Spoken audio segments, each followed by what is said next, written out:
प्रिय आत्मीय दाजुभाइ दिदीबहिनीहरू, हामी नेपालीहरूको घर आँगनमा नयाँ वर्ष 2082 आइपुगेको छ। नयाँ घाम, नयाँ ज्योति, नयाँ उत्साह लिएर आएको नयाँ वर्षको उपलक्ष्यमा देश तथा विदेशमा रहे बसेका सम्पूर्ण नेपालीहरूको सुख र शान्तिको मङ्गलमय शुभकामना। हरेक नयाँ वर्ष नूतन आशा र विश्वास बोकेर आउने, तर वर्षको बिदाईमा एउटा घनघोर निराशाका बीच हुने गरेको धेरै साल भयो। समाजका विभिन्न दल, वर्ग र जन समुदायले आफ्नो धारणा, आस्था तथा अभिव्यक्ति राख्न पाउनु प्रजातन्त्रको सुन्दर विशेषता हो। तर त्यस्तो धारणा र मान्यता प्रस्तुत गर्दा सबैले संयम अपनाउनु पर्दछ। केही दिन अघि जनप्रदर्शनमा जुन प्रकारको हिंसा, आगजनी, तोडफोड भयो, त्यसबाट जस प्रकारको मानवीय एवं भौतिक क्षति भयो, त्यो सुन्दा हामीलाई अत्यन्तै दुःख लाग्यो। नागरिक स्वतन्त्रता भन्दा ठुलो तन्त्रवाद हुँदैन। वास्तविक प्रजातन्त्र त्यहाँ हुन्छ जहाँ राम्रो, नराम्रो, जनगुनासो वा गुणगान सुन्ने परम्परा र संस्कार हुन्छ। नेपाली जनतामा देश र भविष्यलाई लिएर जुन खालको जागरुकता पैदा भएको छ, त्यसलाई हामीले सकारात्मक रूपमा लिएका छौँ। वास्तवमा नेपाली जनतामा रहेको देशभक्तिपूर्ण भावना विश्वमै अनुकरणीय र अनुसरणीय छ। देशलाई विद्यमान जटिलताबाट मुक्त गराई शान्त, स्थिर र समृद्ध मुलुक बनाउने जागरुकता जुन पैदा भएको छ, नयाँ वर्ष 2082 मा नेपाली जनताको चाहना अनुसारको परिणाम हासिल हुने विश्वास थपिएको छ। मुलुकमा व्याप्त अशान्ति, अराजकता, निराशा र असन्तुष्टिबाट आम नेपालीलाई मुक्त गर्न नेपालको राज संस्थाले जहिले पनि योगदान पुर्याउँदै आएको विदितै छ। राष्ट्रियता र प्रजातन्त्रलाई मूल कार्य मान्दै जनभावना बमोजिम चल्ने बहुदलीय प्रजातन्त्र र संवैधानिक राज संस्थाको परम्परामा हाम्रो मान्यता रही आएको छ। वर्तमानमा बदलिँदो जनचाहनाको पनि कदर गरी राज्य शक्तिको स्रोत जनता नै हुन् भन्ने मन्जुरी सदैव स्थापित हुनु पर्दछ। राष्ट्र निर्माता श्री 5 बरामहाराज धीराजको दिव्य उपदेशलाई नै अबको राज्य सत्ताको मूल मन्त्र सोच्नुमा के होला? सन्तुलित कूटनैतिक सम्बन्ध र आत्मनिर्भर नेपालको परिकल्पना नै पृथ्वी पथको मूल सार हो। यही नै राजनीतिको मूलधार हुनु पर्ने हो। विश्वको बदलिँदो परिस्थितिलाई मनन गर्दै विश्वव्यापीकरण र स्वतन्त्र व्यापारका आधारहरूलाई चुनौतीको रूपमा लिँदै चरम आर्थिक मन्दी भोग्नु परिरहेको अहिलेको सन्दर्भमा नेपाल जस्ता विकासोन्मुख देशले आत्मनिर्भर अर्थतन्त्र निर्माणको कार्यमा अर्जुन दृष्टि लगाउनु पर्ने समय आएको छ। स्वदेशी स्रोत साधनको प्रयोगले स्वदेशमै उत्पादन गरी स्वदेशमै खपत गर्दै आन्तरिक अर्थतन्त्रको चक्रभित्रबाटै मुलुकको समग्र अर्थतन्त्र आत्मनिर्भर र चलायमान गराउनु पर्ने विश्व परिवेश निर्माण हुँदैछ भन्ने सङ्केतहरू देखा परिरहेका छन्।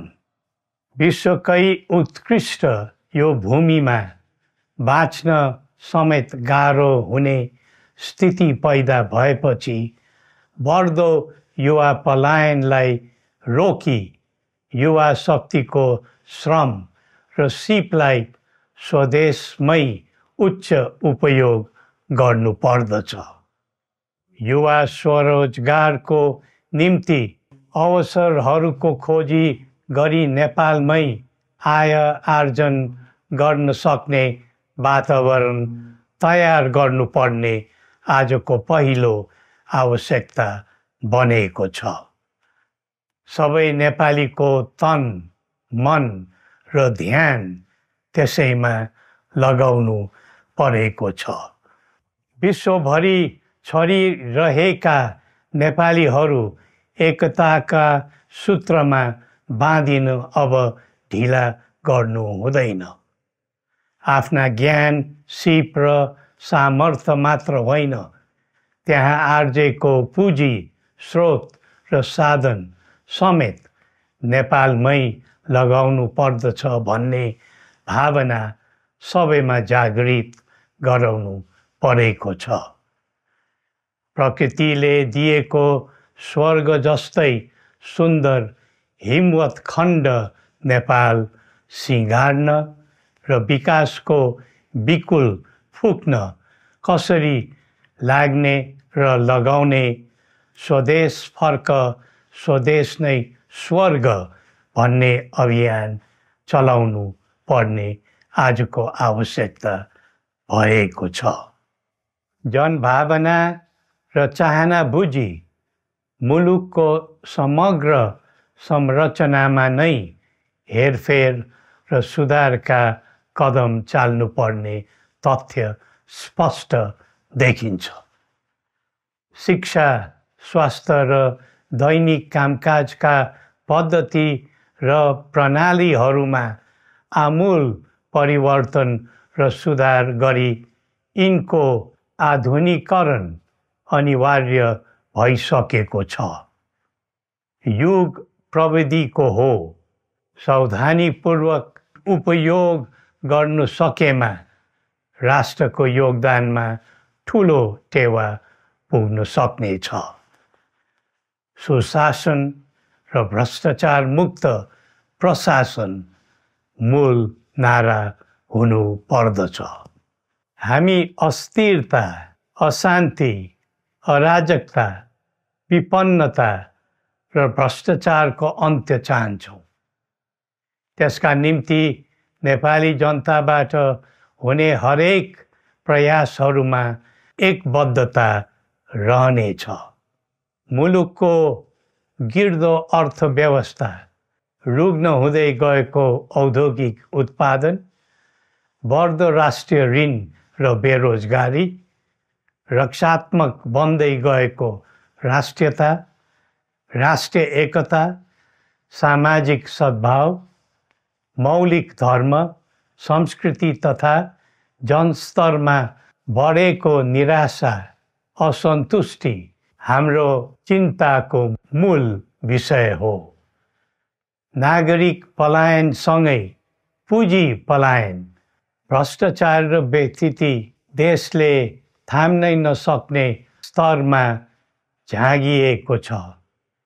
यो स्थितिमा नयाँ वर्षलाई उपलब्धिमूलक बनाउनु हामी सबै नेपालीको सामूहिक र एकताबद्ध प्रयास अपरिहार्य भएको छ।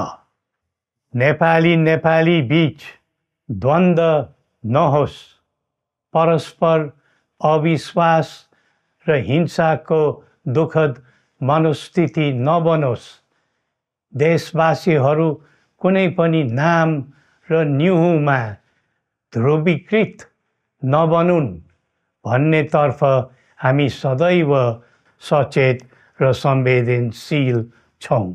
नेपालीको एकतामा नै नेपालको भविष्य निहित रहेको यथार्थलाई हामीले आत्मसात गरेका छौँ।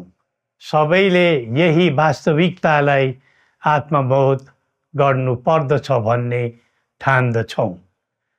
हाम्रा आह्वान हामी कसैको निजी स्वार्थपूर्तिका निमित्त होइन, कुनै खालको सैद्धान्तिकवाद वा विचारको होइन, समग्र राष्ट्रको स्वाधीनता, समग्र जनताको सम्प्रभुता तथा नेपाल र नेपालीको सुखमय प्रतिष्ठाको निम्ति हो।